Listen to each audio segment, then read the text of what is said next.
Oke, halo semuanya, selamat datang di channelnya Bujang Kemangi. Dan pada kesempatan kali ini kita akan coba bahas sesuai dengan requestan dari teman-teman semuanya. Karena di video sebelumnya tuh banyak banget yang komen pengen dibahas tentang step by step dari awal mapping sampai dengan entry masuknya. Nah, ini yang akan kita bahas kali ini. Nah, yang pertama, teman-teman itu harus tahu narasi market terlebih dahulu. Nah, kalau kita udah tahu narasinya, baru kita bisa nentuin biasnya, apakah market itu mau bergerak naik atau turun. Nah, setelah kita tahu bias, nah baru kita turunkan time frame-nya untuk melihat strukturnya. Nah, setelah kita tahu strukturnya, kita cari apa? Kita cari PDRI. Nah, setelah kita tahu PDRI, kita cari apa? Kita cari smart money reversal. Setelah kita menemukan smart money reversal, kita entry dengan konsep market maker modeling.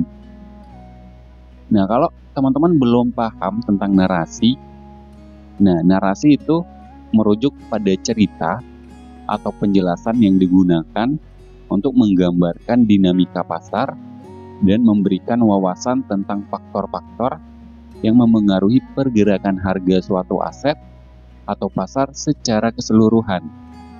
Dalam konteks ini, ICT menggambarkan bahwa pasar bergerak antara dua hal, yaitu mencari likuiditas baik melalui buy stop atau sell stop, serta menyimbangkan harga menuju parabolic gap. Konsep yang paling mudah untuk teman-teman pahami itu adalah internal to eksternal. Nah, di ICT, harga bergerak karena dua hal, yaitu mencari likuiditas, baik itu buy stop atau sell stop, high atau low, dan rebalance range di FVG. Nah, harga hanya bergerak kedua arah, yaitu external range liquidity (ERL) ke internal range liquidity atau IRL, dan begitu juga sebaliknya.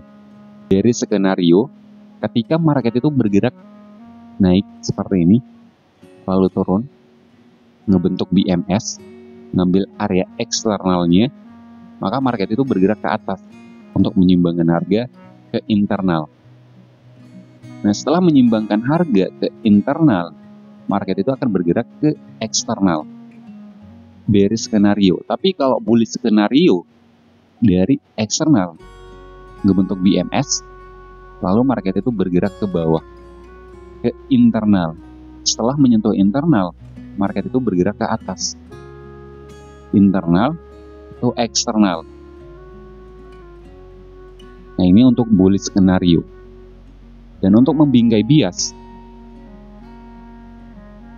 itu kita bisa mengidentifikasi bahwa ketika market itu expansion, pasti akan ada retracement. Retracementnya kemana? Ke area FVG. Oke, jadi konsepnya ini dari narasi terlebih dahulu, baru kita lihat biasnya. Kalau narasinya udah ketemu, pasti biasnya juga ketemu nanti. Oke, untuk narasinya, itu market itu masih bullish ya teman-teman. Kita bisa melihat bahwa market itu lagi keadaan trending, yaitu bullish trend. Di sini retracement, expansion, retracement, expansion, retracement, expansion. Lalu apa lagi? Berarti di sini akan terjadi retracement. Retracementnya kemana? Ke area FVG. Ini ada area parabolic gap. Jadi narasinya udah kita tahu dan biasanya juga kita sudah mengetahuinya bahwa market itu akan bergerak ke bawah untuk menyimbangkan harga, lalu akan terjadi kenaikan sampai ke area eksternal.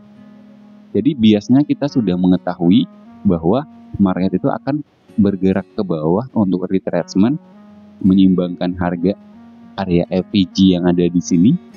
Lalu setelah menyimbangkan harga, market itu akan bergerak expansion, yaitu dari internal ke eksternal. Area tertingginya itu adalah eksternal.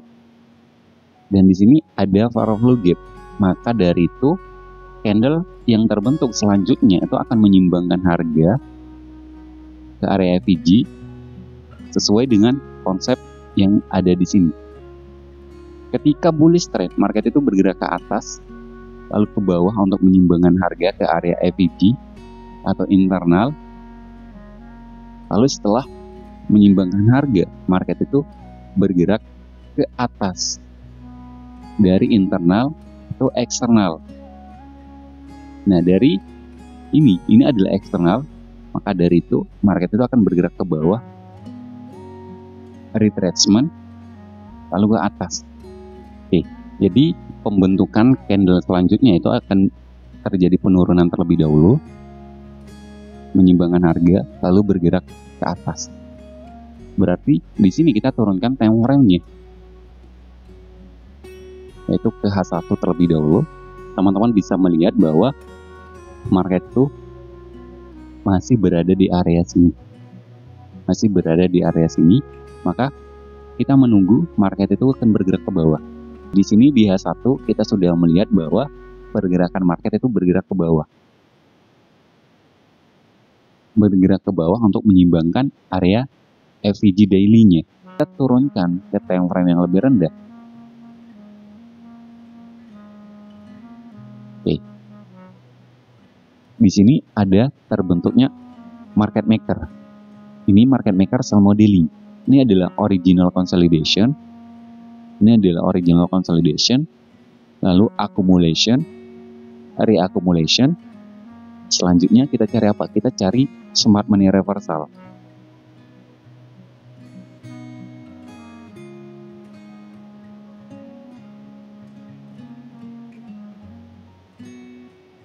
Oke, ini kita sudah mendapatkan smart money reversal. Dari sini market itu ngebentuk low, ngebentuk high, low lagi, high lagi, lalu low lagi. Terus ke atas dengan displacement candle. Nah, ini menjadi turtle shop-nya, ada penyapuan likuiditas. Terus di sini ada market structure shift. Berarti ini menjadi smart money reversal. Di sini kita bisa membingkai bias market maker by modeling yang tadinya original consolidation, terus accumulation, reaccumulation, lalu smart money reversal. Nah, setelah ada smart money reversal, kita open posisi buy di sini dengan konsep market maker modeling. Berarti entry-nya di sini, XL-nya di sini karena sudah ada konfirmasi smart money reversal.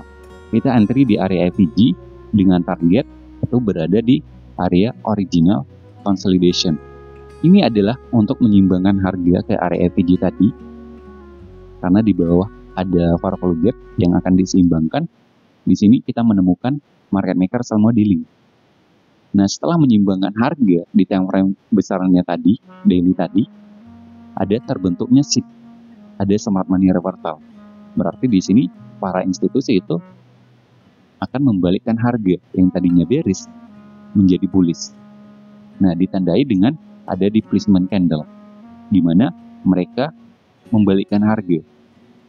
FVG ini adalah jejak institusi. Nah, maka dari itu kita entry di sini di jejaknya, kita taruh stop loss di bawah penyapuan likuiditas ini. Ini ada turtle shop, ada penyapuan. Kita targetin sampai original consolidation.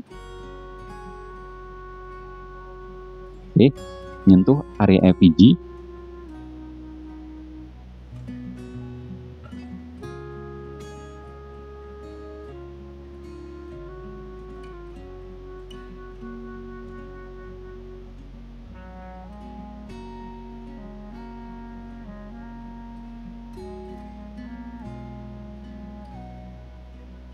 Oke, dan kita menemukan market maker buy modeling yang tadinya bearish menjadi bullish. Nah, jadi seperti itu konsepnya. Dan buat teman-teman semuanya yang pengen belajar metode ACP secara lebih dalam lagi, itu sudah saya buatkan materinya dari basic sampai dengan cara entry-nya. Itu udah lengkap banget. Dan materi ini mungkin teman-teman akan dapatkan itu kalau gabung kelas. Nah, tapi saya buatkan e-booknya agar teman-teman itu bisa baca dan langsung praktikkan. Tapi ini saya bagikan itu nggak gratis ya teman-teman, karena ini saya pelajari selama 4 tahunan untuk materinya. Terus sudah saya buat sesimpel mungkin agar teman-teman yang baca atau yang mau mempelajarinya itu mudah untuk mengerti. Nah, hitung-hitung kalau mau materinya hitung-hitung investasi teman-teman. Nah, investasi yang mungkin akan menguntungkan untuk kalian. Kalau mau akses nanti saya taruh linknya di deskripsi. Dan mungkin segitu dulu untuk video kali ini, dan semoga dengan adanya video ini teman-teman itu bisa mulai memahami bagaimana cara kita membingkai bias dari awal, dari narasi market sampai dengan setup entry-nya.